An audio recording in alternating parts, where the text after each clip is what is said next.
வணக்கம். அதாவது நம்ம எல்லாம் இன்னைக்கு நம்ம மத்தியில் இந்த ஆர்சிஐனா என்னன்னு நம்ம எல்லாம் பேசப்படுறோம், நம்ம கேட்குறோம். ஏன்னா ஆர்சிஐனா தமிழ்ல அரச விசாரணை ஆணைக்குழு. ஓகே, இது இன்னைக்கு பார்லிமெண்ட்ல போயிட்டு இருக்கு. எது சம்பந்தமான தாபோங்கஞ்சின்னு நீங்க பாத்தீங்கன்னா, இஸ்லாமியர்கள் அவங்க புனித யாத்திரை மேற்கொண்டு மெக்காவுக்கு போறதுக்காக அவங்க அந்த காசை அங்க போட்டு வைப்பாங்க. அந்த காசுல மாபெரும் ஊழல்.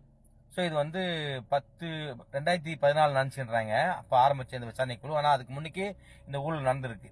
அப்போ நீங்கள் பார்த்தீங்கன்னா ஒரு ஒரு ஒரு ஒரு ஒரு விஷயம் 10-20 வருஷம் கழிச்சு கூட ஒரு அரச விசாரணை ஆணைக்குழு வச்சு நம்ம அதை விசாரிக்கலாம். ஏன்னா அரச விசாரணை ஆணைக்குழுனா அது அவங்க யாரை கூப்பிடணுமோ விசாரணை கூப்பிடலாம், என்ன டாக்குமெண்ட் கேட்குறாங்களோ அவங்க கூப்பிட்டு விசாரிக்கலாம் பாருங்க.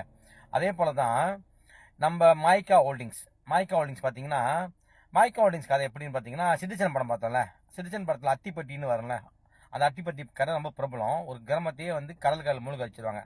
அந்த மாதிரி இந்த மாய்கா ஹோல்டிங்ஸில் ஒரு 66,000 பேர் 66,000 பேருக்கு மேலே காசை முதலீடு பண்ணியிருக்காங்க. அதாவது நீங்கள் பார்த்தீங்கன்னா இது 1982ல் அந்த நேரத்தில் அந்த மாய்கா ஹோல்டிங்ஸோட முதலீடு எவ்வளோன்னு பார்த்தீங்கன்னா 100 மில்லியன். நல்லா கேட்டுங்க, 100 மில்லியனு. 100 மில்லியன் முதலீட்டில் ஆரம்பிச்ச அந்த நிறுவனம் இன்னைக்கு மூடு விழா கண்டுருச்சு.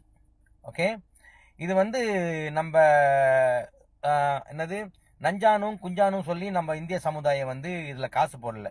குறிப்பாக இதில் காசு போட்டுங்க பெரும்பாலும் தோட்ட பாட்டாளிகள், மரம் வெட்டுறவங்க, எஸ்டேல வேலை செஞ்சவங்க.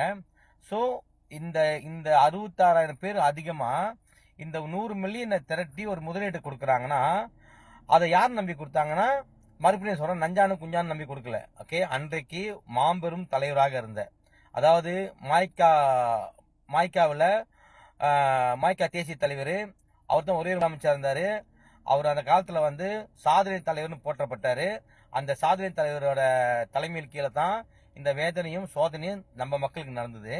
66,000 பேர் ஒரு 100 மில்லியன் போட்டு அந்த முதலீடு ஆரம்பிச்சிச்சு.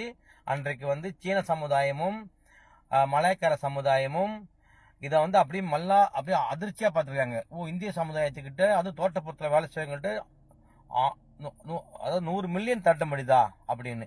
ஸோ இந்த முதலீடு மக்கள் அன்றைக்கு இருந்த இந்த நம்மளை பிரதிநிதி இந்த மாய்கா கட்சி மேல அந்த நம்பிக்கையெல்லாம் அந்த காசை போட்டாங்க. அந்த 100 மில்லியன் என்னாச்சு அப்படின்னு நம்ம அடுத்த இதில் பார்ப்போம். நன்றி, வணக்கம், வாழ்க.